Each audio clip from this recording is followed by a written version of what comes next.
At the beginning of the story, we are taken to Xingye County. At the county, we are shown a pavilion in the Young family manor. We see an elf taking a look at a baby's body. When he was done looking at the boy's body, his father asked him to tell him how the boy is. The elf revealed to the man that it will be hard for his son to live past 20 years old due to his constitution. This man is the patriarch of the Young family. His name is Young Damyung. Damyung asked the elf if his son was given a punishment by the heavens. He explained to him that his son caused his mother's death due to his birth. The elf was annoyed to hear this. He could not believe that Damyung was saying this to a physician like him. He asked the patriarch to tell him why he would say such a thing to his son who is going to die early. Damyung glared at his child when he heard this. He watched him as he played alone.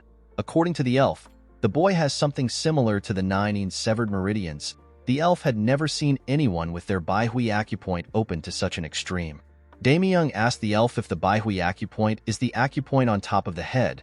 The physician told him that he is correct. He explained to the patriarch that a person will die if their Baihui acupoint is too open. Most people call this the deity ascension. Damyung reminded the elf that deity ascension is something very powerful Taoists do when they depart for the heavenly realm. The physician was surprised to hear this. He asked the patriarch if he truly believes in such nonsense. He placed his hand on his head and asked the man if he has heard about absolute martial masters using the upper meridians of their heads. The masters are actually using the Baihui acupoint. According to the elf, the so-called deity ascension is when someone gets too drunk on the energy of the great nature that came from the heavens and earth and dies because they cannot withstand it. Damyung stood up after he heard this. He turned to the elf and told him that he was correct about his son receiving a punishment from the heavens. The physician was shocked to hear this. He asked the man to tell him why he would call himself a father. The patriarch told the elf that it is now time for him to leave. He assured him that the chief steward will give him his pay. The elf told the man that he does not need the pay. He stood up and left the pavilion out of anger. As he walked away, the elf wondered how our protagonist's life could have been different if he was born in a different place. If the boy was born in the demonic cult, he could have become the heavenly demon. If he had grown up in the Shaolin Temple, he would have been able to use the 72 elite training methods of the temple 2 times over. Unfortunately for the boy, he was born as a hated child in this place. The physician believed that the boy will die in the countryside at a young age with no way of surviving. The only chance this baby has is for him to achieve enlightenment on his own. Decades later, we see a group of people having a family meeting at the Young Manor. Damyung stood up and told everyone that his deceased father founded their clan. According to him, his father was a disciple of the Zhongnan sect. His name is Xianjiamja. Damyung told the people that he has dedicated his life to the revival of their clan. He explained to them that he could not close down their clan because if they become famous throughout the world, he will inherit the ultimate technique of the Zhongnan sect. The patriarch told his family that he is very happy that one of his sons followed in his father's footsteps and managed to join the Zhongnan sect. With a smile on their faces, the other family members congratulated their brother on his achievement. The eldest child told his brother that he is quite incredible to be able to join the sect. Damyung asked his children to raise their cups with him. While everyone was enjoying themselves, the eldest sibling noticed that someone was missing. He turned to his father and told him that Yinshin is not there. Damyung's expression became serious when he heard this.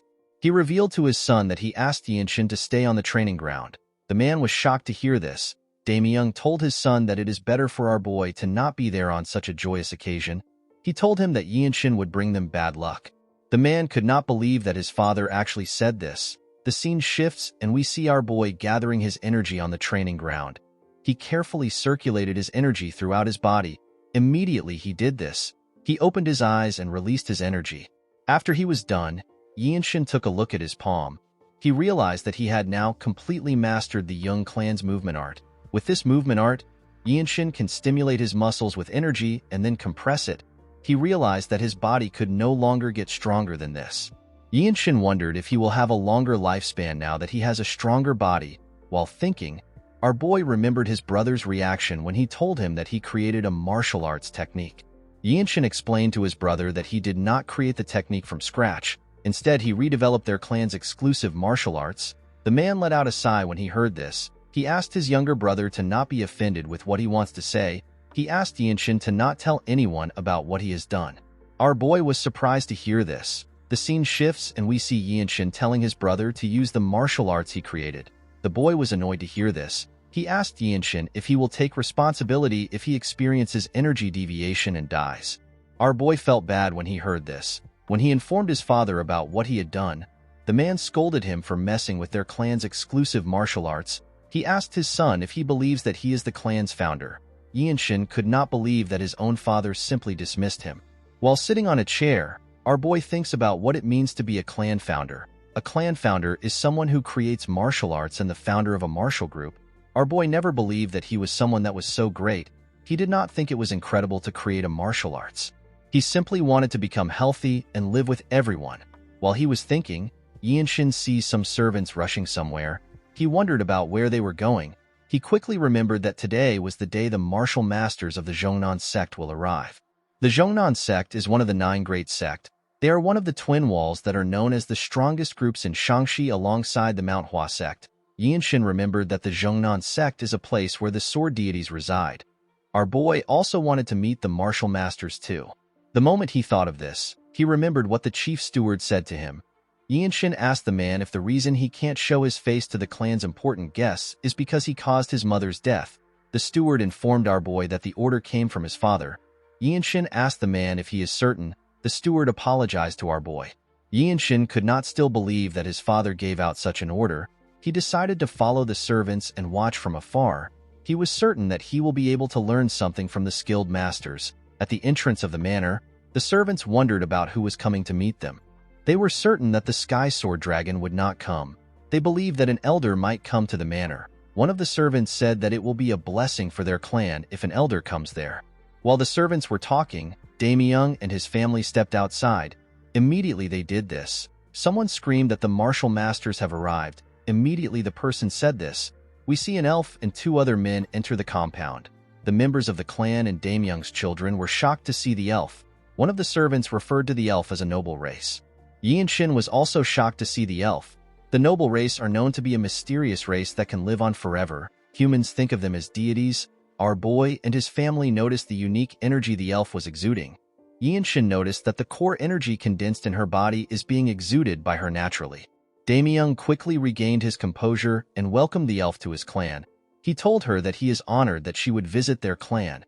He and his son bowed their heads to greet the martial masters. He told them that he is the patriarch of the clan.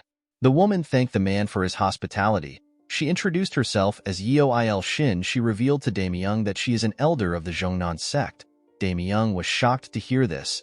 He could not believe that the woman is a noble race elder of the Zhongnan sect. He immediately begged Il Shin to forgive him for not recognizing her as a deity. The woman asked the patriarch to raise his head. She told him that she did not come to boast of her status.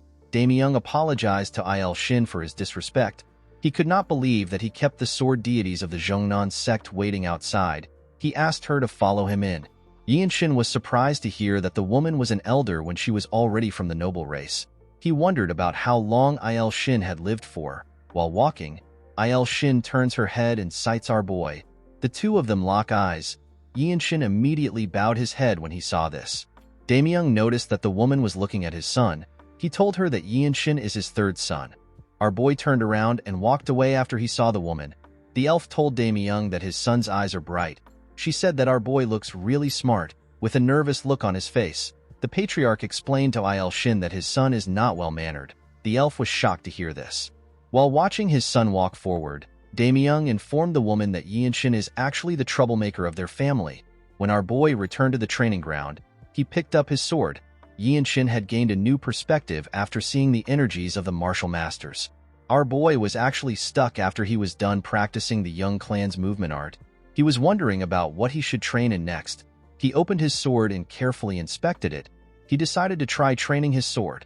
The scene shifts and we are taken to the room of the martial masters. The other 2 masters told the elder that the place is better than they expected. They explained to the elf that the Tyrant Sword Tribe will definitely want a place that has this much earth energy. Il Shin told the men that they are right. She told them that they need to think of a way to counterattack. Unfortunately, the plan will result in the sacrifice of the clan.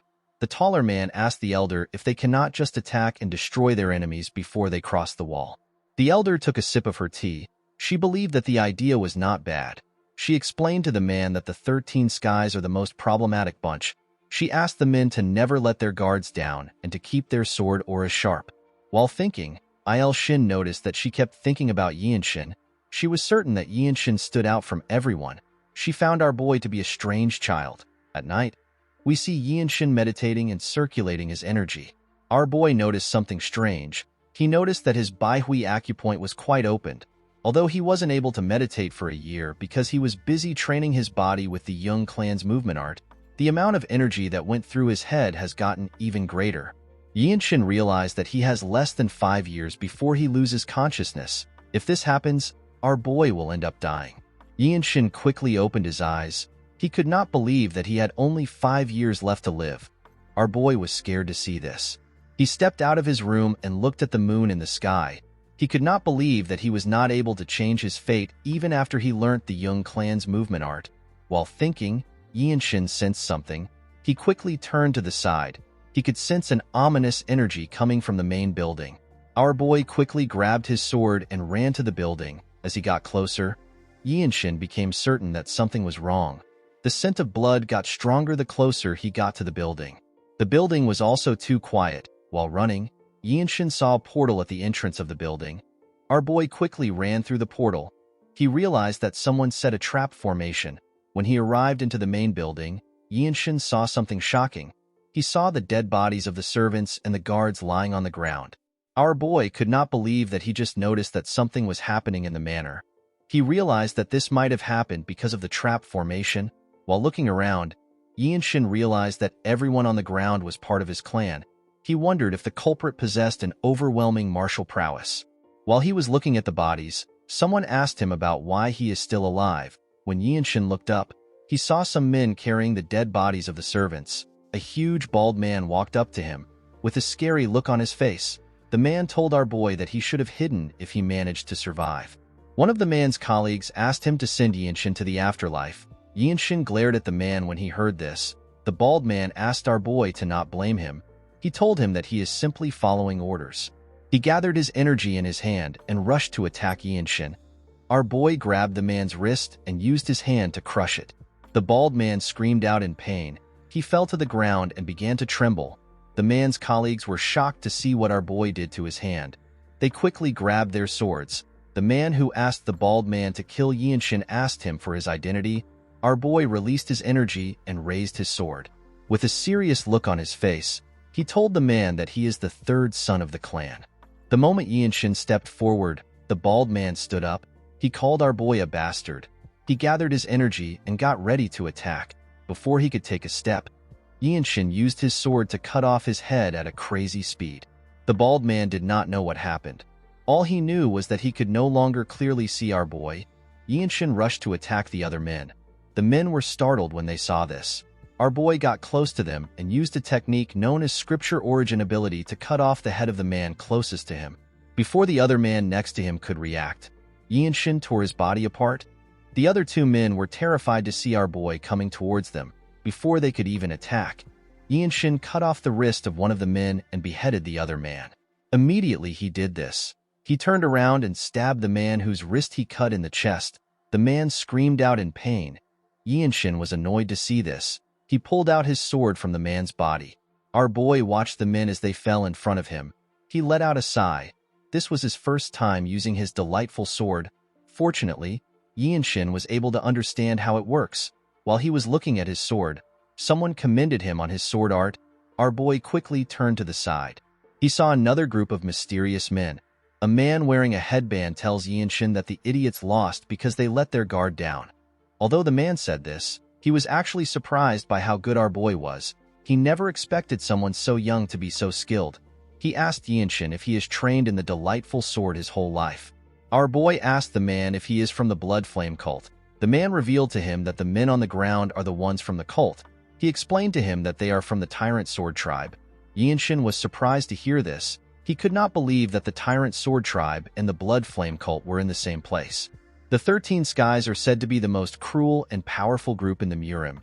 Yinshin could not believe that the Tyrant Sword tribe and the Blood Flame cult, which are both part of the 13 Skies, were in his manor. He asked the man to tell him the type of business that their two groups have with the manor. The man told our boy that it is not his business. Yinshin smiled when he heard this. Due to the fact that the man was answering his question instead of attacking him, our boy asked the man if he knows about him. The man was surprised to hear this. He did not understand what Yinshin was talking about. Our boy realized that the man did not understand the question. He decided to simplify the question. He asked the man if he knows that his family is part of the Desolate Fortress, which is the best branch sect in the Murim. He told the man that it will be a pain for him if he kills him, even if he is part of the Tyrant Sword tribe. The moment he said this, someone destroys a huge wall next to them. A person was sent flying from the other side of the wall. The person crashed on the ground. Yinshin was shocked to see the person. He was certain that this man is one of the Zhongnan sect's martial masters. The man spat out some blood when he tried to stand up. Immediately the man did this. Another person was sent flying into our boy's part of the manor. This person turns out to be Il Shin. The elder landed on the ground and used her sword to hold herself. Yinshin could not believe what he was seeing. He knew that the elder is known as the deity of the sword, and yet she was struggling against someone. Our boy wondered about who Il Shin was fighting. Immediately he thought of this. Yinshin sensed something horrifying. The elder raised her head up when she sensed it too. A man flew into the yard. Our boy wondered about who he was looking at. This man had a black robe, black hair, and a golden sword. He was exuding an ominous aura. The man turned his head and glared at Yinshin. Our boy immediately took a stance when he looked into the man's eyes. His head felt light just from the simple eye contact. The man with the headband moved close to the mysterious man and went on his knees. He referred to him as tribe leader. Yinshin was surprised to hear this. The other men also went on their knees. Our boy could not believe that he was looking at the Tyrant Sword tribe leader, the man who reigns over the Tyrant Sword tribe, which is part of the unorthodox 13 skies. The man is a harbinger of disasters in the Jianghu. Yinshin could not comprehend why a man who is equal to the patriarch of one of the 9 great sect would be in a place like this. Our boy looked around. He noticed that Il Shin and the other man were injured. Yinshin realized that everyone there is dead. Our boy took a deep breath. He decided to test himself before he dies. He gathered his energy and rushed to attack. The man in a headband was shocked to see this. He immediately grabbed his sword. Before the man could attack, Yinshin stabbed him in the chest. Il Shin was surprised to see this. Our boy let go of the man and asked the tribe leader if he can even kill him after what he has done.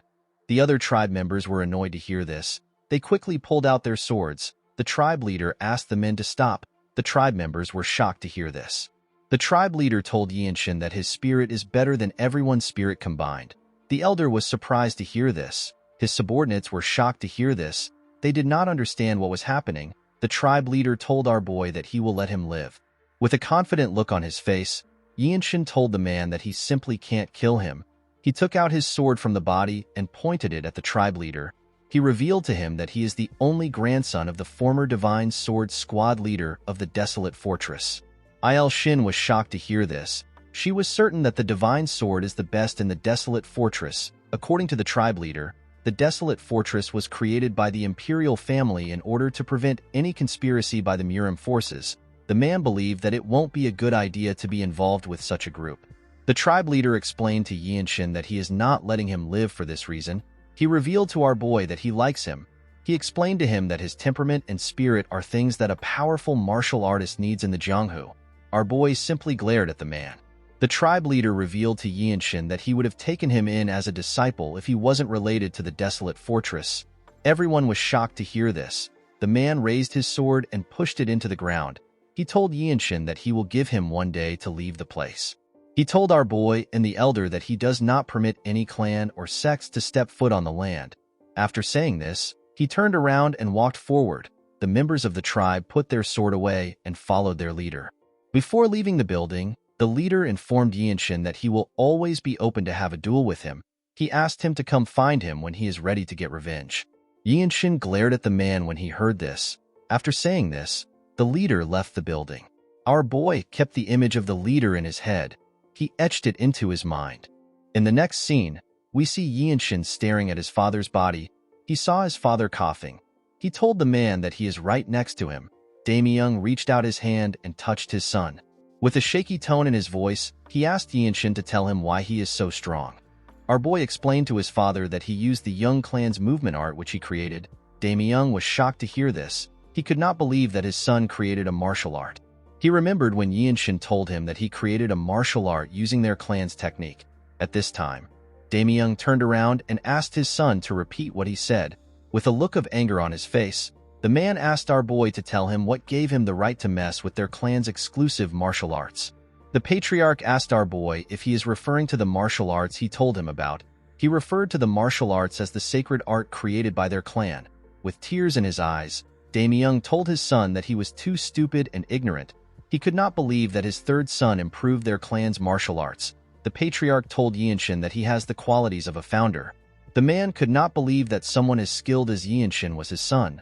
The moment he thought of this, he lost consciousness. Our boy held his father's hand tightly. The second son called out to his father. Our boy stood up and turned to the chief steward. He asked him to tell him how Haya is doing. The man assured Yinshin that his niece is safe. He told him that the girl is simply sleeping because her acupoint has been blocked. According to the steward, Haya's acupoint was blocked to knock her out, and then she was hidden so that the killers wouldn't find her. Our boy called out to his elder brother. He asked him to raise Haya in the Zhongnan sect. He explained to him that the little girl has an exceptional affinity with the 5 elements. He assured him that the sect will take her in. The boy asked Yinshin about what he is going to do. Our boy told his elder brother that he will look after himself. The moment he said this, Shin comes to look for him. Yinshin asked the woman if she is already leaving. The elder explained to our boy that she needs to report the situation to the Zhongnan sect now that the tyrant sword tribe leader has gotten involved. Shin asked Yinshin if he is going to the desolate fortress to meet his mother's family. With a sad look in his eyes, our boy told the elder that she is correct. He revealed to her that he does not have anywhere else he can go to become stronger. Upon hearing this, Shin offered to bring Yinshin to the Zhongnan mountain. Our boy thanked the woman for giving him an offer. He told her that he is quite honored. Shin revealed to Yinshin that she plans to recommend him as the sect leader's disciple. Our boy and the other 2 men were shocked to hear this. The elder assured Yinshin that it is possible for someone like him. Yinshin knew that the direct disciple of the Zhongnan sect would be able to learn the absolute sacred art. The best part is that the Zhongnan sect leader is one of the few martial artists that is among the top 10 swordsmen in the world. Even though our boy knew this fact, he still declined the offer. He apologized to the elder. Shin smiled when she heard this. She told our boy that she simply wanted someone as talented as him. Yinshin asked her to forgive him. The elder assured him that it is fine. She told him that the doors of their sect will always be open for him. The moment he heard this, our boy told the woman that he has a question. Shin asked him to share his questions. Yinshin explained to her that he is aware that she is one of the older people among the noble race. With a serious look on his face, our boy asked the woman if she knows a way to get the fruit of the world tree. Shin was shocked to hear this. The fruit of the world tree is protected by the desolate fortress leader whom the emperor has acknowledged as the king and a peer. It is said to give eternal life and youth to those who eat it. It is a treasure from the heavens. Yinshin believes that he will be able to add to his short lifespan if he eats this fruit. Shin revealed to our boy that she has not lived half of her own lifespan, so she does not have any authority over the world tree. According to the elder, the desolate fortress leader is able to give the fruit to other people. Yinshin told the elder that he has to go to the desolate fortress. Shin explained to our boy that the item is not easy to get. She told him that the item is sacred even among the noble races. Yinshin explained to her that he does not know any other way to save himself. He told Shin that he will have to become the Divine Sword Squad leader and achieve great feats. The elder bowed her head and assured our boy that she will cheer him on from afar. After saying this, she turned around and told Yinshin that she needs to leave to take the updates to the sect. She referred to the tall man as Cliff Swordsman and the short man as Neutral Spirit Fist. She told our boy that the men will stay to clean up the place. The men put their hand together and accepted the order. After saying this, she left. The scene shifts and we see our boy and his family leaving their manor. Yinshin thanked the 2 men for their help. With a sad look on his face, the Neutral Spirit Fist asked our boy to not thank them. He told him that they also played a big part in the tragedy. Before Yinshin left, his elder brother called out to him. While holding Haya, the man told his little brother that an apology is not enough to console him for everything that has happened to him within the clan. He promised Yinshin that he will be a better older brother the next time they meet. He asked our boy to survive at all cost. Yinshin revealed to his brother that he is not talented. He told him that he has to train like his life depends on it. The man assured our boy that he will do his best. Haya raised her head up to see our boy. She referred to him as uncle. Yinshin asked his elder brother to protect their niece. He turned to the steward and asked him about what he plans to do now. The steward revealed to Yinshin that there are smaller branches of their family all over Nanyang. He told him that he will look after the remaining assets since the bloodline of the family is still alive. Our boy told the man that he is heading to the desolate fortress. He told him that he hopes they can meet from time to time. Yinshin was certain that the chief steward will be of help since he knows martial arts. Before leaving, our boy asked the steward to live a comfortable life. He asked the man to take care of himself. The steward was surprised to hear this. After saying this, Yinshin walked forward. The steward watched as our boy walked away. He could not believe that Yinshin asked him to leave a comfortable life. The man realized that no other descendant of the Jung clan has ever said this to him after he was taken in by the previous patriarch. The man bowed his head at Yinshin. In the next scene, we are taken to Xiangyang. It was a beautiful and vibrant city. Yinshin went into a bar and followed an attendant to the top floor. He placed his bag on the table and looked at the city from the top floor. He was relieved to see that he had finally arrived. While he was looking around, he hears some people talk about how amazing the desolate fortress is. A chubby man tells his friends that people all over the Central Plains gather there with big dreams because of the desolate fortress. According to the man, the owner of the bar told him that he is out of liquor. The man's friend told him that it is really chaotic in restaurants these days. This is because the martial artists who came to take the entrance test are always drunk. Yinshin was shocked to hear that there is an entrance test in the desolate fortress. The moment he thought of this, someone asked him if he is also there to take the entrance test. Our boy quickly raised his head up when he heard this. He saw a martial artist in front of him. The boy's name is Hien Wenchang.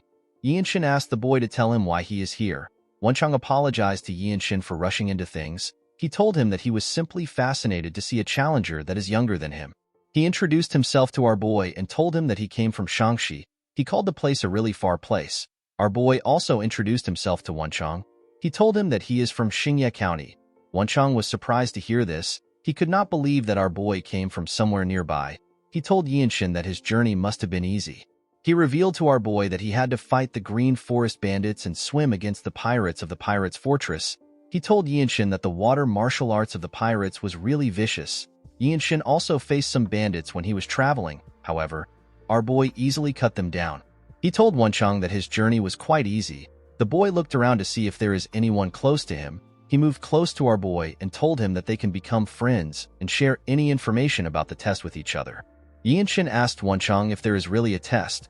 The boy was shocked to hear this. He raised his voice and told our boy that the test is known as the Desolate Fortress Trial. According to Wenchang, the Desolate Fortress is quite different from the usual martial arts group. Just as those who want to become government officials need to be well-versed in martial arts and literature, there is a test just for joining the Desolate Fortress. Yinshin asked the boy if that is why many people are gathered here. Wenchang explained to our boy that it does not matter if he has any foundations. The moment he joins the organization, opportunities and teachings will be provided to him. Due to this, every martial artist comes to try their luck. There are countless people who have learnt various martial arts just to pass the test. The Desolate Fortress is the strongest martial arts group in the world. It is also a place of martial arts that causes everyone's hearts to race. Most people would say that if you want to take on the world with just one weapon, you need to go to the Desolate Fortress, since the imperial family that rules over the Central Plains would make their move in order to control the martial arts groups. All the elixirs and advanced martial arts gathered from all over the world are waiting in the fortress. Wenchang explained to Yinshin that some people believe that the great sects with traditions are better than the Desolate Fortress. With a smile on his face, the boy said that these people do not know what they are saying. He said that martial arts groups created by commoners can never be stronger than the Desolate Fortress. Our boy took a sip of his drink and told the boy that he understands. Wenchang revealed to Yinshin that most people are not able to pass the test in one try. Yinshin simply told the boy that he understands. Wenchang explained to him that the people that usually pass are the next generation leaders of reputable martial arts clans that are rising in the world and trying to gain fame. With a smile on his face, Wenchang asked our boy if he will take the test with him tomorrow. Without making a single reaction, Yinshin told the boy that he accepts his offer. Wenchang became nervous when he heard this. He did not understand why our boy would not even react to what he has been saying. Wenchang told Yinshin that he is quite easygoing. As he continued talking, our boy stopped listening. Yinshin was happy to hear that he can join the group as long as he can pass the test. He did not want to ask his mother's family for help because he did not know where they live or what they look like. The next day, we see Yinshin and Wenchang walking into the fortress to take their test. The participants were given a tag containing a number. Our boy was given number 13. After accepting his tag, Yinshin looked around. He was in a ring with other participants and 2 examiners. According to Wenchang, the participants will pass the exam if the supervisor accepts their plaque. However, if he tells you to return it to the reception, you will fail. The second exam is a tournament. Our boy asked Wenchang if there is a third exam. The boy told Yinshin that the third exam is an interview with the Lord of the Desolate Fortress. Yinshin was shocked to hear this. He asked his friend if he is certain. There are several martial artists who come to Xiangyang just for this chance. To have a conversation with an absolute master like the Lord is an incredible opportunity. This martial artist hoped to receive some kind of profound understanding. Yinshin told the boy that he understands. Immediately he said this.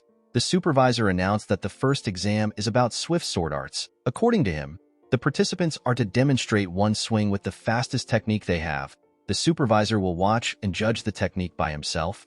Wenchang raised his hand and offered to go first. The supervisor accepted his request. The idiot actually volunteered because he was nervous. Yinshin believed that the test was simple since they simply needed to show a fast sword technique to pass. Wenchang took off his robe. The moment he placed his hand on his sword, Yinshin and the people watching the event took a close look at him. Yinshin noticed that Wenchang had a well-polished spirit. He could tell that the boy is strong. He was even stronger than some of the bandits our boy saw on his way here. Wenchang took a stance and released his energy. He took a deep breath and swung his sword. The audience were shocked to see the boy's demonstration. One of them said that the boy feels different. He said that he only saw an apparition. Wenchang stared at the supervisor in fear of his response. The man told him that his technique was not bad. He asked Wenchang to give him his plaque. The boy was happy to hear this. He thanked the man. The supervisor asked the next examinee to step forward. Wenchang walked past Yinshin and wished him good luck. Our boy put himself together and walked forward. The audience were surprised to see this. They never expected such a young kid to actually be an examinee. One of them said that Yinshin has a lot of guts. Wenchang smiled when he heard this. Another man said that Yinshin must be from another province, and he is trying to use this opportunity to show his swordsmanship in front of a martial artist of the Desolate Fortress. This is because a single piece of advice is precious. Yinshin took a stance and placed his hand on his sword. He nodded at the man to tell him that he is ready. The supervisor nodded back at him. He asked Yinshin to begin. The moment he said this, Yinshin took out his sword. No one knew when he swung his sword. All they could feel was the wind pressure. The supervisor was shocked to see this. Every single person in that place was shocked. They did not know what they just experienced. Wenchang's mouth was left open. He did not expect such a young boy to be this skilled. The audience did not even know when our boy swung his sword. As he watched Yinshin put his sword back into his sheath, the supervisor said that the future of the Desolate Fortress has arrived. Everyone was shocked to hear this. The man asked Yinshin to hand over his plaque. He took a careful look at our boy's number. He asked him to be on his way. Yinshin bowed his head and turned around. Our boy picked up his robe and walked out of the ring. Everyone cleared a path for him. Wenchang moved close to Yinshin and asked him if he is the son of a famous family. Our boy asked him if this will change anything. He reminded Wenchang that all that matters in the Desolate Fortress is your martial arts, talent, and effort. Wenchang was surprised to hear this. He asked Yinshin if he really plans to finish the Desolate Fortress trial. With a serious look on his face, our boy told his friend that this is why everyone came here, including him. Wenchang realized that Yinshin was serious. He told him that he is right. He thanked our boy and told him that he needs to go now. Yinshin watched his friend as he walked away.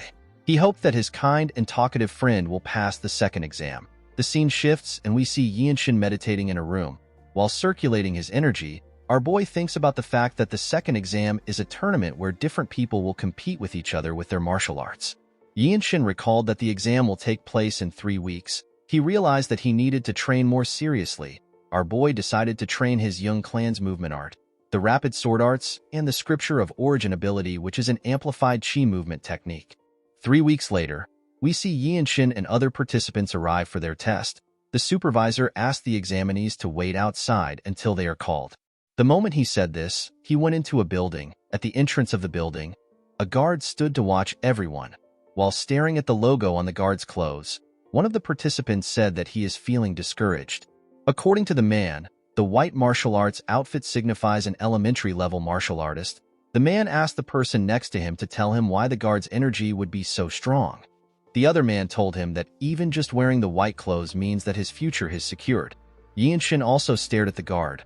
While he was looking at him, Wenchang called out to him. The man ran to meet our boy. He told him that he has gotten taller. Yinshin smiled when he heard this. He told the man that he also looks better. With a serious look on his face, Wenchang told his friend that he wants him to remember that winning is not the important thing in this exam. He explained to him that it is enough to have only one fight in the 2 rounds. He told him that a single round is enough to catch the eyes of the desolate fortress masters who will be watching. With tears in his eyes, Wenchang told our boy that catching the eyes of the masters is actually the hardest part. The boy was able to say this because he had experienced it before. Yinshin asked his friend if a person can win a match and still fail the exam. The boy told him that he is correct. While biting his nails, Wenchang told our boy that the problem they have is that the supervisors are going to have a higher standards today. Yinshin was surprised to hear this. He asked the boy for the reason. Wenchang revealed to him that the White Qilin is competing in today's tournament. Our boy was shocked to hear this. He asked his friend if he is referring to the White Qilin from the Namgung family. The White Qilin wiped out a notorious group of bandits before he was even 15. He also beheaded the Shrouded Assassin, a sword master of the unorthodox faction. According to Wenchang, there are rumors that the White Qilin defeated all the up and rising fighters at the 8 Great Family Dragon and Phoenix tournament when he was 18. Yinshin was surprised to hear this. He asked his friend to tell him why someone from the Namgung family would join the desolate fortress, especially when it is someone that already has martial dignity and everything else. Wenchang revealed to Yinshin that the White Qilin cannot become the patriarch because he is the child of a concubine. According to the boy, if a person rises to the position of the desolate fortress captain, they are on the same level as one of the patriarch of the 8 great families. In fact, the person will have more power than the patriarchs. This is because the desolate fortress maintains the order of the Jianghu in the center of the central plains. While they were talking, the guard called our boy's name and asked him to step out. Yinshin told Wenchang that he hopes to see him again in the desolate fortress. The boy was shocked to hear this. Immediately he said this. He walked up to the guard. Inside the building, we see a referee and different supervisors staring at Yinshin and his opponent. With a creepy smile on his face, our boy's opponent pulled out his sword. Immediately he did this. The referee asked them to begin the fight. The man began to laugh. Yinshin did not understand why he was laughing. With a disgusting look on his face, the man referred to our boy as a moth that is struggling. He asked Yinshin if he is curious about his identity. Before the man could introduce himself, Yinshin attacked him and gave him a huge scar on his face. Our boy attacked the idiot with his sword sheath, and yet he managed to knock him out. The man was dragged away after Yinshin knocked him out. A young man smiled when he saw how our boy defeated the man. He stepped out and told Yinshin that he will be his next opponent. Our boy turned around to see the handsome young man with light blue hair. The supervisors from different squads were excited to see the fight. Among the supervisors, we see 2 men wearing blue clothes. The man with black hair told his colleague that he is curious to see who will take the handsome man. He told him that the squad leaders will fight over the handsome man. His colleague told him that the man is stronger than them. He said that he does not expect anything less from a Namgung. Yinshin was shocked to hear this. He immediately realized that he was looking at the White Qilin whose true name is Namgung Washin. The supervisors wondered if they were going to witness the Boundless Heaven technique today. Our boy was able to tell that the White Qilin is about 5 years older than him. Although the man was strong, Yinshin did not believe that he was at a level which he could not reach. Thanks to his family's martial arts, our boy was more physically fit than Washin. However, he was below him in other aspects. Washin bowed his head and introduced himself to Yinshin. He told our boy that he mainly trained in the Boundless Heaven martial arts and the Infinite Steps. Immediately he said this, he drew out his sword. Yinshin bowed his head and revealed the martial arts he uses to Washin. The man noticed something strange. He asked Yinshin if he is not going to use his sword. The moment he said this, our boy grabbed his sword and took a stance. The White Qilin smiled when he saw this. He released his energy and covered his sword with it. The main essence of the technique which Yinshin has been practicing is unpredictability. Our boy will give his opponent an unexpected main attack in the midst of an unpredictable rhythm. Yinshin believed that he will be able to make the White Qilin let his guard down if his technique works. All the supervisors focused their attention on Hua Xin. The referee asked our boy and Hua Xin to begin the duel. Immediately he said this. Yinshin attacked the white Qilin. Unfortunately for him, Hua Xin was able to block the attack and his sword got broken. Hua Xin was shocked to see our boy's attack. He never expected it to be so fast. All the supervisors could not understand what they just saw. Although they expected Hua Xin to win, they had never expected to see such a scary, delightful sword. The two men in blue were more shocked than the other supervisors. Hua Xin took a look at his sword. He turned to Yinshin and told him that he lost. Our boy was surprised to hear this. Everyone else was also surprised to hear this. The two men did not seem surprised to hear the result. In fact, they were more shocked by our boy's delightful sword. The man with blonde hair noticed that Yinshin was 5 years younger than the white Qilin. He realized that our boy could not yet use true energy with his techniques. The blonde man said that he is scared of how powerful Yinshin will become in future. The referee walked up to our boy. He pointed in another direction and told him that there is another garden in the north side. He asked Yinshin to wait at the garden. Our boy bowed his head and told the white Qilin that he will love to duel with him another time. Hua Xin said that he was also about to propose the same thing. With a smile on his face, the man told Yinshin that he is looking forward to their next duel. After hearing this, Yinshin moved to the next garden. Inside the garden, he saw some warriors already waiting there. The martial artists were surprised to see that someone as young as Yinshin passed the tournament. They believed that the white Qilin would have been the next to step into the garden. As he walked forward, Yinshin thought about his fight with the white Qilin. Our boy knew that he had no chance of winning the fight if it was dragged on. This is why he used the most extreme form of delightful sword as soon as the duel began. However, because Hua Xin had imbued his sword with his true energy, our boy's sword broke. Yinshin believed that it was a failure on his end for rashly using delightful sword. Although he believed that this was true, Yinshin never expected the white Qilin to admit defeat. He realized that this is how a noble of a renowned family behaves. Our boy remembered how surprised the two men were when they realized that he could not use true energy with his techniques. The Young clan is a third-rate branch clan. There was no one in Yinshin's household that knew how to use true energy. If such a person existed, our boy would have learned from the person. Yinshin drew out his sword. Now that our boy had seen it, he understood how it is supposed to be used. While staring at his sword, our boy began to release some energy. Yinshin understood that it wasn't just simple as putting energy into his sword. Instead, true energy is meant to be used as a medium to become one with the sword. The moment he thought of this, his sword began to glow. The other martial artists saw a shining, blinding light in the garden. When they turned, they saw something shocking. They could not believe that Yinshin was experiencing sword resonation. They were more shocked to see that such a young person was experiencing it. Yinshin's sword released a bright light and waves of energy. Yinshin felt like his body and his sword had become united. He raised his sword and took a stance. Our boy realized that he had reached the body-sword unification. After reaching his new state, Yinshin opened his eyes. Our boy smiled when he looked at his sword. Someone congratulated him on his enlightenment. When Yinshin turned to the side, he saw the white Qilin. The man placed his hand on his sword. Yinshin looked around. He noticed that the other martial artists were staring at him. Our boy realized that the white Qilin was protecting him because he was scared that someone might get in the way of his enlightenment. While he was thinking, Wenchang walked up to him. Yinshin put his broken sword away and thanked Hua Xin for protecting him. He also congratulated him on passing the tournament. Hua Xin began to laugh when he heard this. Wenchang reminded his friend that he is also next to him. Our boy smiled and congratulated him. While they were talking, Wenchang remembered something. He told Yinshin that he has gotten a nickname. Our boy was surprised to hear this. When someone has shown exceptional martial arts prowess or has attracted attention, people will give that person a nickname and call them by it. Unless it is someone who commits atrocious and evil deeds, most nicknames represent a huge honor for martial artists. Hua Xin informed Yinshin that he has also heard about his nickname. Our boy was surprised to hear this. He was certain that he had not done anything other than pass a trial. Hua Xin revealed to our boy that people call him the Lightning Genius. Yinshin was surprised to hear this. He could not believe that he was now known as the Lightning Genius. According to the white Qilin, people are saying that he has the talent of lightning. The man told Yinshin that this is his new name in the Jianghu since even the desolate fortress martial artists are calling him by this name. Our boy laughed when he heard his new name. He asked the two men if they are certain that people are not just trying to mock him because he is a little fast with his sword. Washin smiled when he heard this. He could not believe that Yinshin thought that he was a little fast.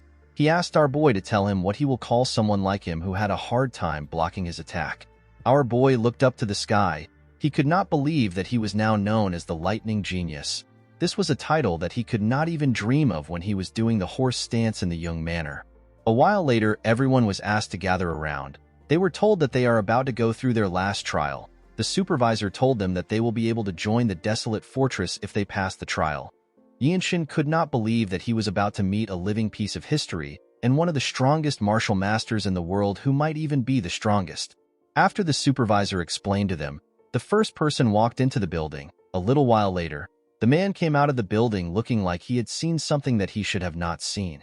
Wenchang was surprised to see the look on the man's face. The man did not say anything to anyone. He simply walked past everyone. After the man left, others went in. They all came out looking the same.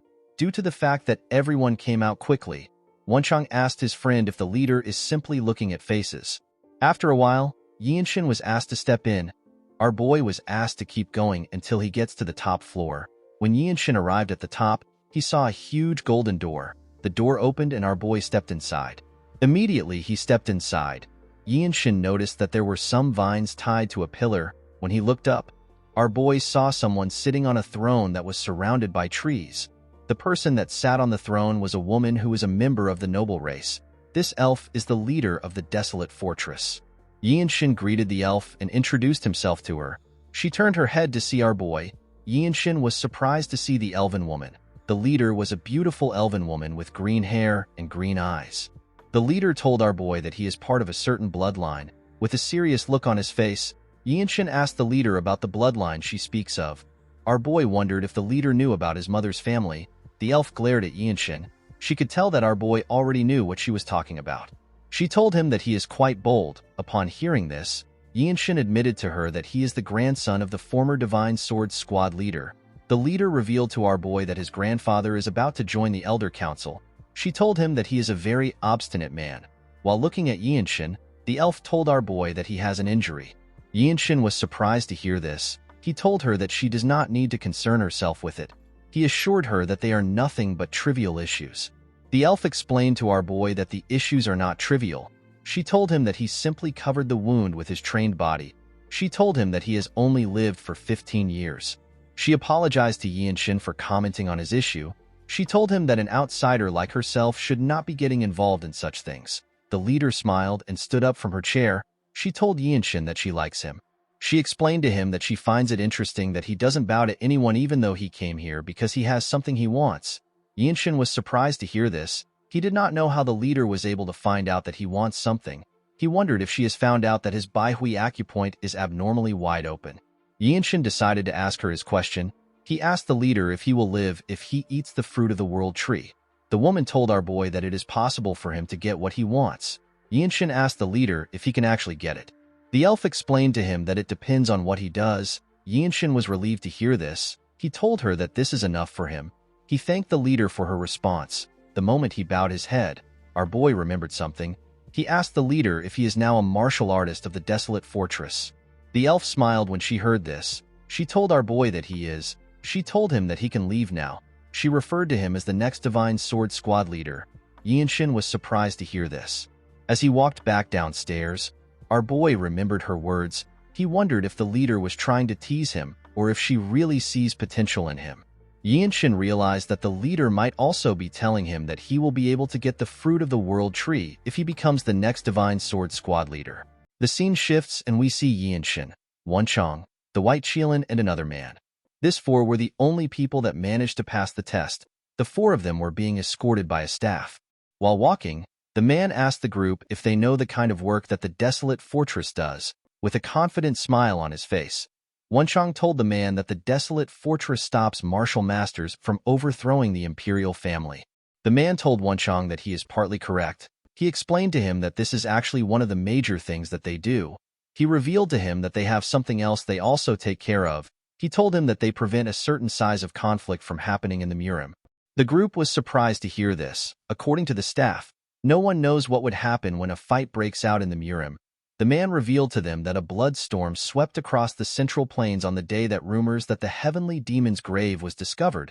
Things would have been fine if the fight was between those who coveted manuals of ultimate martial arts or elixirs. Unfortunately, the martial artists did not care. They committed heinous crimes against commoners and other martial artists. The man told them that they will not recognize the Murim after they witness this hellish sight. Wenchang was annoyed to hear this. He recalled the incident which the man was talking about as the disaster of the heavenly demon's grave. The staff told the group that it has been 17 years since the incident took place. He explained to them that the unorthodox sects and the demonic faction are not the only problems they have. All orthodox groups, including the 9 great sects and the 8 great clans, are also a problem. The man told them that the people will suffer if they allow these powers to do as they wish. In other words, if there is unrest among the people and taxes are not paid on time, the reign of the empire will have problems. The staff explained to them that this is the reason why the imperial family provides them with huge amounts of money, elixirs, manuals, and martial masters. The man stopped walking and turned around. With a serious look on his face, he told them that their job is to sever the heads of any martial artist that disrupts the lives of normal people. These words resonated with the group. They each repeated it to themselves. After saying this, the man moved to the side and showed them a building. He told the group that they will be staying there for now. He explained to them that they will later be assigned to a place and be moved to the accommodations of that place. The man wished the group the best of luck. In the next scene, we see our boy on his bed. Yinshin realized that he had now spent a week in this place. He never expected it to take so much time for him to be assigned to a place. While our boy was thinking, someone knocks on his door and asks him if he can enter. Yinshin asked the person to step in. The person turns out to be Wenchang. The boy seemed to be happy. Yinshin asked him to tell him what happened. Wenchang revealed to our boy that the place they are going has been decided. He told him that they are going to the Radiant Demon Squad, which is a combat squad. Our boy was surprised to hear this. Wenchang sat on his bed and asked him if he has heard about the rumors. Yinshin asked him to share the rumors with him. According to the boy, the 17 combat squad captains under the Divine Sword Squad fought each other in order to take in new warriors. Yinshin was surprised to hear this. He remembered that the combat squad captains are the martial masters that represent the desolate fortress. He asked his friend if the captains really sparred with each other. Wenchang revealed to him that they fought in order to recruit the White Qilin and the Lightning Genius. The next day, we are taken to the arena of the Radiant Demon Squad. We see our boy and Wenchang wearing their brand new uniform. Wenchang seemed to be in love with his clothes. Next to the arena were other squad members wearing the same uniforms as them. Some of them also wore a blue uniform. In front of the two boys was the captain of the Radiant Demon Squad. His name is Ma Jin. The man wore a black uniform. Yinshin had heard that Ma Jin is the strongest among the captains. After seeing him with his own eyes, our boy was able to tell that it was true. Ma Jin moved close to them. With a terrifying look on his face, he called our boy the Lightning Genius. Yinshin answered to the man's call. Ma Jin continued to glare at our boy. However, Yinshin did not falter. He simply looked at his captain. Ma Jin smiled when he saw this. He commended our boy for having a backbone.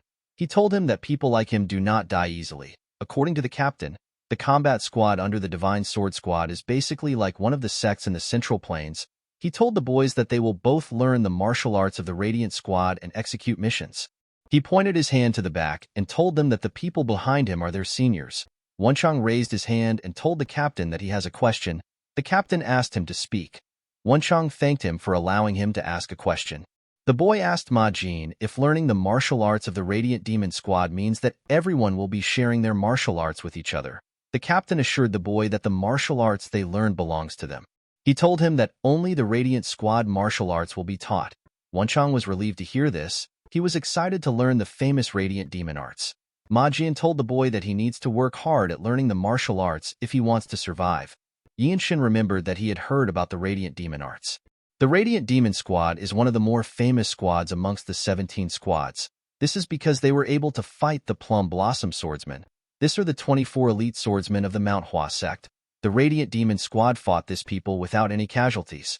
This incident gave more credibility to the gossip mongers, saying that the desolate fortress is the strongest in the world. The captain explained to the boys that although the desolate fortress is affiliated with the imperial family, it is not treason for a martial artist of a desolate fortress to be attacked. He told them that this is the reason why they must learn whatever they can in the squad and continue to grow stronger. Yinshin asked the man to tell him why it is not treason for them to be attacked by other martial artists. The captain explained to him that there are eccentric people in the Murim. A lot of these people have lost their minds because they learned demonic arts. Some martial artists are exceptionally skilled in mobility arts, and they could mess with government officials before escaping to the high mountains and deep valleys. This is why the dignity of the imperial family isn't applied to them since they are not government workers. Instead, they actually have to fight martial artists. The captain told the boys that they will die if they do not become stronger. He turned around and pointed at a squad member. He told Yinshin that the guy who got slashed by the Namgung's strongest swordsman will be able to give him a better explanation. With a smile on his face, the guy in a blue uniform said that the King-style sword arts was actually quite scary. Our boy remembered that the King-style sword arts is known to be one of the strongest style of swordsmanship in the world. It is a supreme martial art only learned by the main descendants of the Namgung clan. Ma Jian was annoyed to see the guy sitting on the ground. The man was scared to see the look on his captain's face. He quickly stood up. Yinshin remembered that the Namgung's strongest swordsman is said to be the strongest swordsman in China. He could not believe that his senior came back alive after fighting someone so strong. The man told our boy that he wants to start with him. He said that he wanted to see Yinshin's swift sword art, which is said to be exceptional. Yinshin moved to the side and placed his hand on his sword. Everyone was surprised to see this. They were surprised to see the amount of energy Yinshin was exuding. The man smiled when he saw this. He took out his sword. He took a stance and introduced himself as Cheng Myung. He told our boy that he was born and raised in Xiangyang. Our boy also took a stance and introduced himself. Myung told him that he has never heard of his town. Myung explained to Yinshin that anyone can feel wind being produced even if it is by a 10-year-old that is using a tri-sword technique. This is how you can find out how a person swings their sword while fighting. Our boy did not understand what the man was saying. The man pointed at our boy and told him that he must be quite talented for him to have reached this point at such a young age. While releasing his energy through his sword, Myung asked Yinshin to show him his talent. He asked him to show him how talented he is with his sword. Our boy accepted this challenge. Immediately he did this. He raised his sword. The other members were shocked to see the energy Yinshin was exuding. They realized that he had sword resonance. Even the captain was shocked to see this. While his sword was glowing and vibrating, Yinshin glared at Myung. He put all his focus on his senior. Yinshin could feel his senior's breathing with his energy detection. After staring at him for a while, our boy found his opportunity. He quickly rushed to attack him. The moment he got close to him, he took out his sword and used his swift sword arts to attack Myung. To Yinshin's surprise, Myung managed to block his attack when his sword was about to damage him. He did not know when his senior raised his sword. Our boy stepped back and stood his ground. He remembered that he was fighting a man that fought against the strongest swordsman of the Namgung clan. He realized that he should have expected this. Yinshin immediately rushed to attack Myung.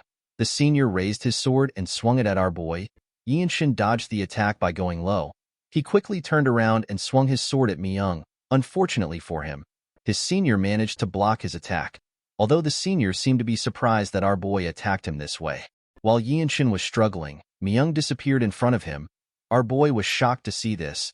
He immediately realized that Myung was going to appear soon. As he expected, the senior appeared behind him. He swung his sword at our boy. Yinshin managed to dodge the attack by bending his head. The moment he did this, he turned around and swung his sword at his senior's head. Myung managed to dodge the attack by jumping. Unfortunately for him, his headband got cut off. It turns out that Myung is a member of the noble race. He used his energy to land on the floor. He quickly stood up from the floor. Everyone was shocked to see what our boy did.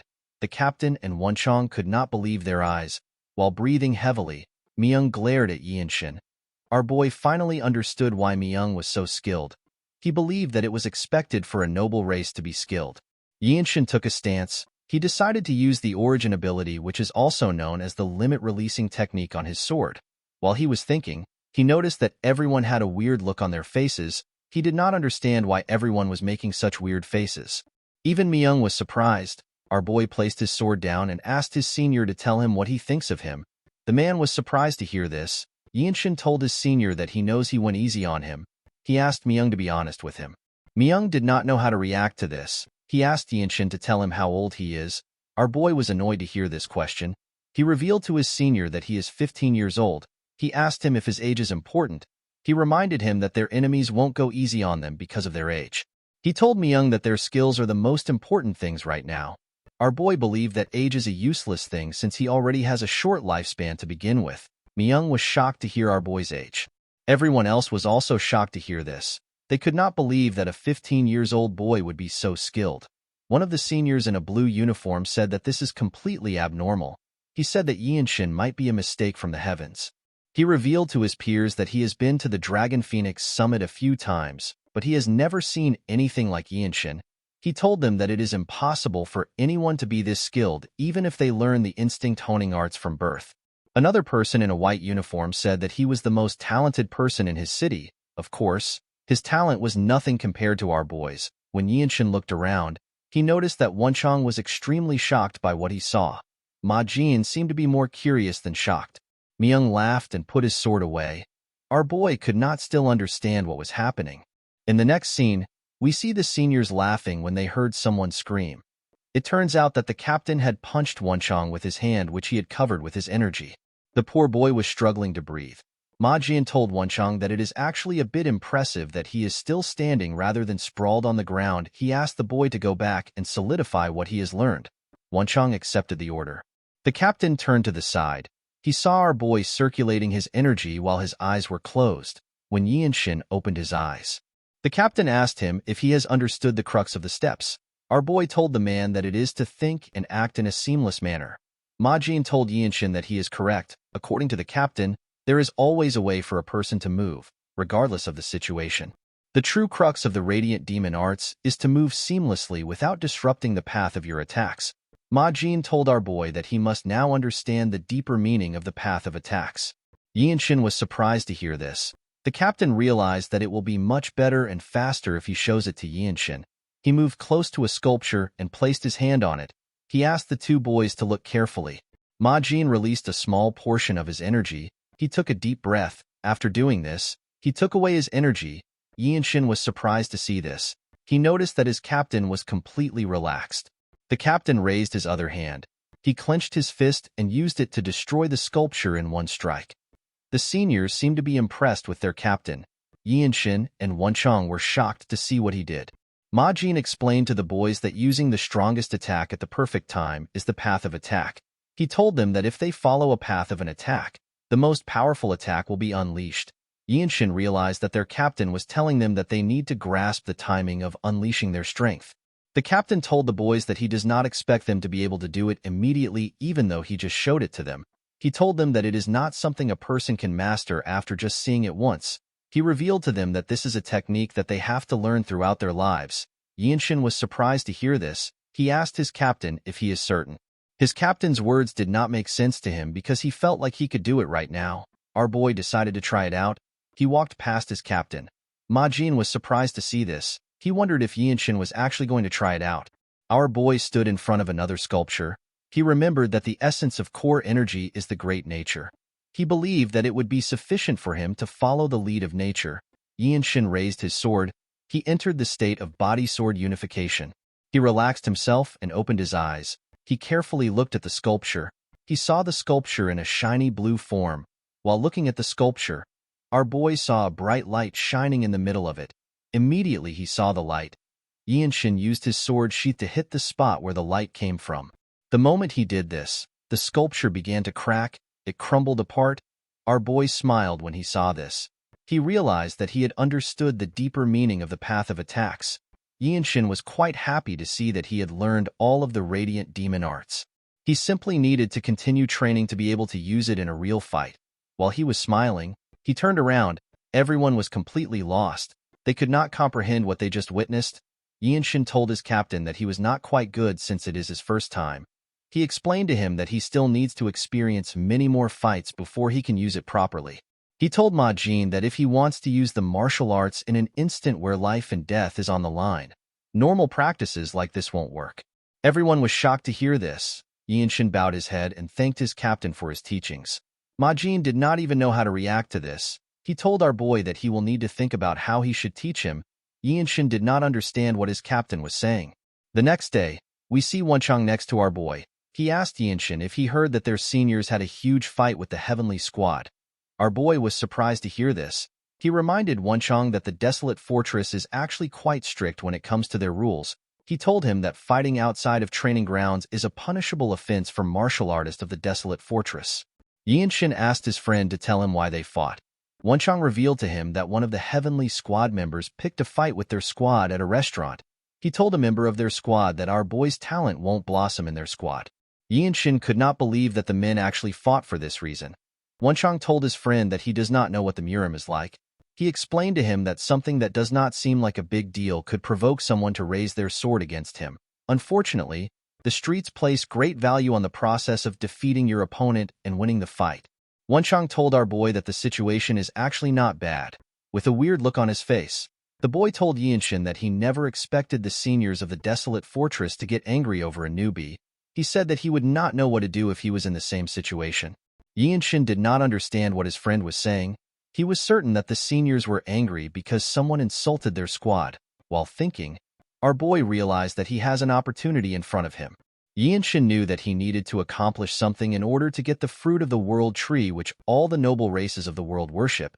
He knew that he will definitely need help from others if he wants to get accomplishments. Although the best way to gain the trust of a martial artist is to make the martial artist owe you his life, it will still be good for our boy to leave a good impression on his squad members. Yinshin stood up. He told his friend that he is correct. He told him that he never expected their seniors to be fighting because of him.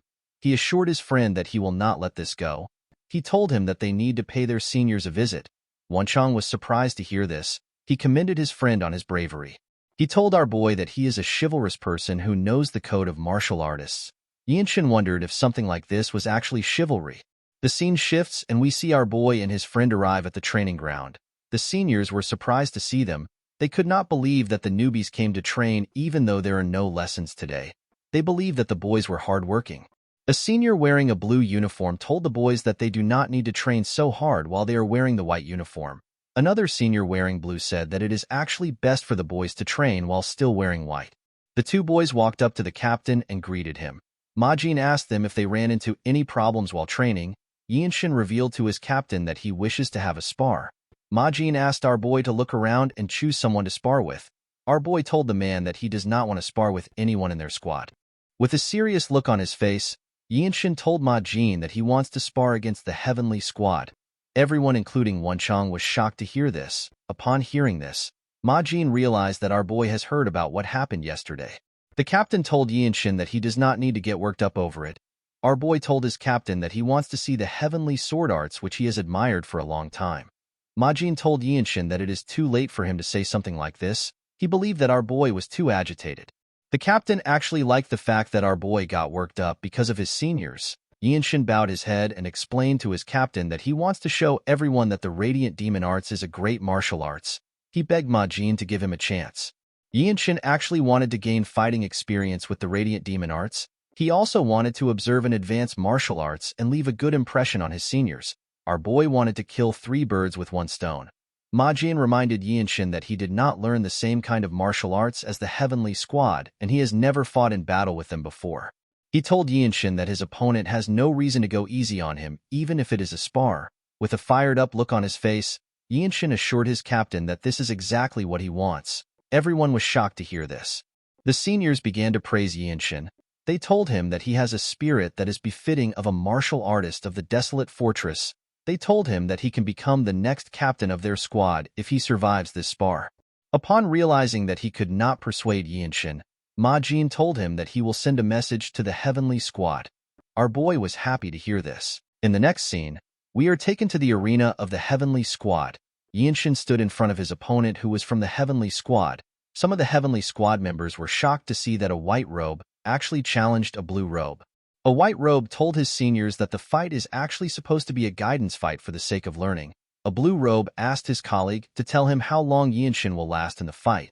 The man told his friend that our boy will last for 10 bouts at best. The man believed that it was impossible for a newly joined white robe to last 10 bouts against a blue robe, while our boy and his opponent were staring at each other. The captains of their squads also stared at them. The captain of the Heavenly Squad is known as Han Chulmak. Chulmak and Majin were not happy to see each other. Chulmak pointed at Yinshin and told Majin that he will give our boy one of the Heavenly Squad's elixirs if he lasts for 10 bouts. Majin was surprised to hear this. He told the man that an elixir might be too much to bet with. Chulmak asked the captain if he is scared that he will lose. Ma Jin asked the man to not provoke him. He reminded him that the desolate fortress's elixirs are valuable and they are not something that should be used frivolously. Chulmak was annoyed to hear this. He explained to Ma Jin that the honor of their squads is on the line. He asked him if this is not important to him. Ma Jin let out a sigh. He decided to accept the deal. Chulmak happily sat down when he heard this. He told Ma Jin that they need to trust their own people as leaders of the group. Ma Jin smiled when he heard this. Yinshin's opponent moved close to him and asked him if he just joined the organization. Our boy bowed his head and introduced himself to the man. In the desolate fortress, people start as white-robe warriors before advancing to a blue-robe warrior. However, not everyone becomes a blue-robe warrior. There are some people who take more than 10 years to become blue-robe warriors. The blue-robe warriors are people who won't lose to even the pinnacle martial masters who represent major sects. The man revealed to Yinshin that he has trained in the heavenly sword arts for 20 years. He told our boy that although swords are said to have no eyes, the sword of masters do have eyes. With a serious look on his face, the man told Yinshin that this does not mean anything to him. He assured our boy that he will not show him any mercy. Yinshin told the man that he has no problem with this. The man was surprised to see how calmly he spoke. He drew out his sword. He then released his energy. Everyone focused their attention on the man. Yinshin smiled when he saw this. He was curious about the kind of sword style that a blue robe of the heavenly squad uses. Our boy quickly removed this thought from his head. He believed that he did not need any of this unnecessary thoughts. He told himself that the sword style the man used is irrelevant. He said that he will simply use his own style of martial arts. The man covered his sword with his energy. He told our boy that he will let him have the first attack. He asked him to come at him. Yinshin activated the limit-releasing technique. He quickly rushed to attack the man. He swung his sword at him when he got close to him. The man managed to block the attack. He realized that our boy was quite fast. Yinshin raised his sword and began to attack the man fiercely. The man could only block our boy's attacks. The captain of the heavenly squad and his squad members could not comprehend what they were seeing. Chulmak could not believe that a white robe was this fast. Ma Jin smiled when he saw the look on his face. He knew that anyone would be shocked to see this level of skill from such a young boy. Although he knew that Yinshin is skilled, Ma Jin knew that it will be impossible for our boy to win if he doesn't make use of this opportunity. While fiercely attacking him, Yinshin moved closer to the man. The man was startled when he saw this. Before he could react, our boy continued his rain of attacks. The man could barely keep up with the attacks.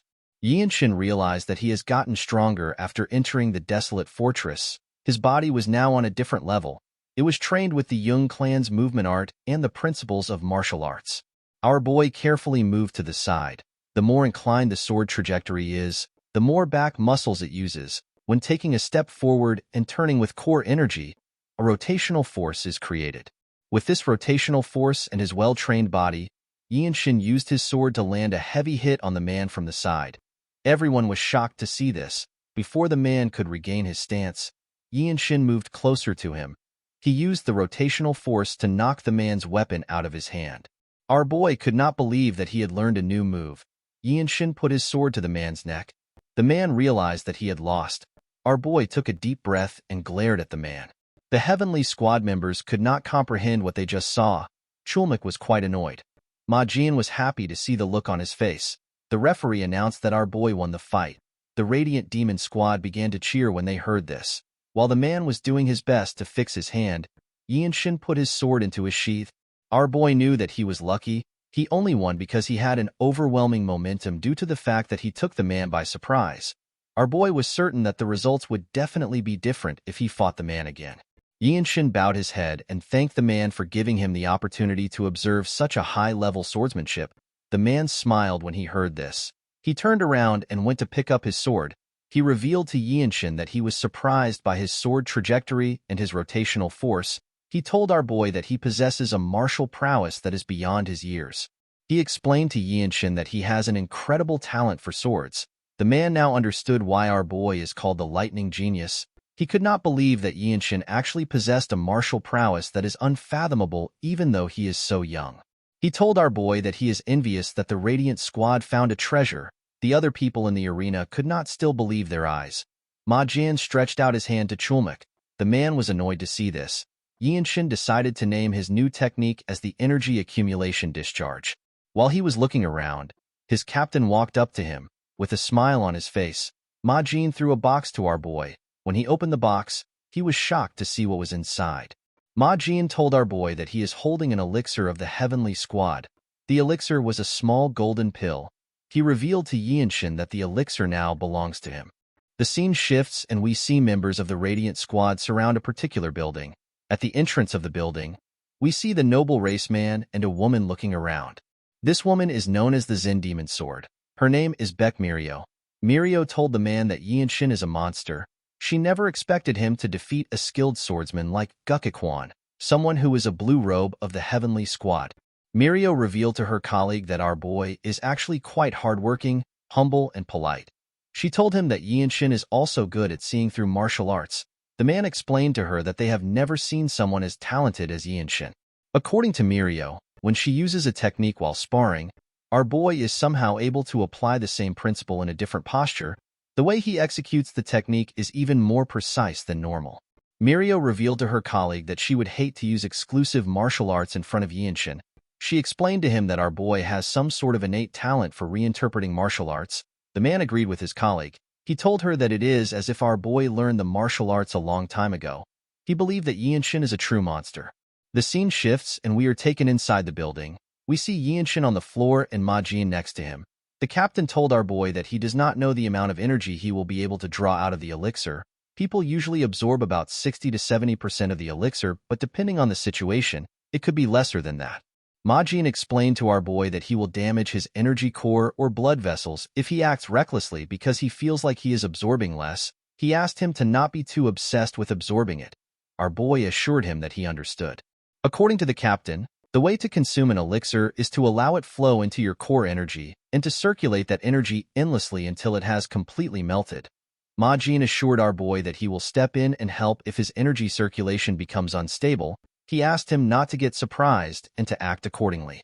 After hearing this, Yinshin put the elixir into his mouth and swallowed it. The moment he did this, he closed his eyes. Yinshin could feel his energy increasing immediately. The elixir entered his body.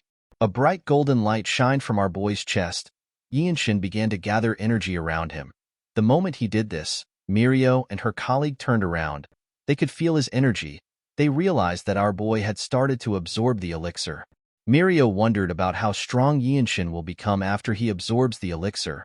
The elixir shined like the sun in our boy's body. Yinshin carefully circulated its energy around his body. Ma Jin was surprised to see what was happening. He was certain that this was Yinshin's first time absorbing an elixir. He did not understand why the circulation of his energy was extremely natural. The captain could tell that there was no need for him to help our boy. After circulating his energy for a while, the energy around him dissipated. He opened his eyes and looked at his hands. He felt the new energy in his body.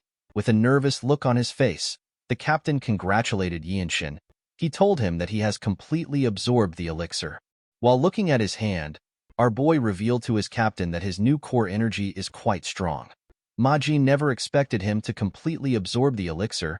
He was more surprised by the fact that our boy did this without his help. While looking at his body, our boy sensed something. Now that Yinshin had more energy, he could detect the presences that he was not able to detect before. He realized that his seniors have surrounded the building. He wondered if they were protecting him because he is completely vulnerable while he is absorbing the elixir.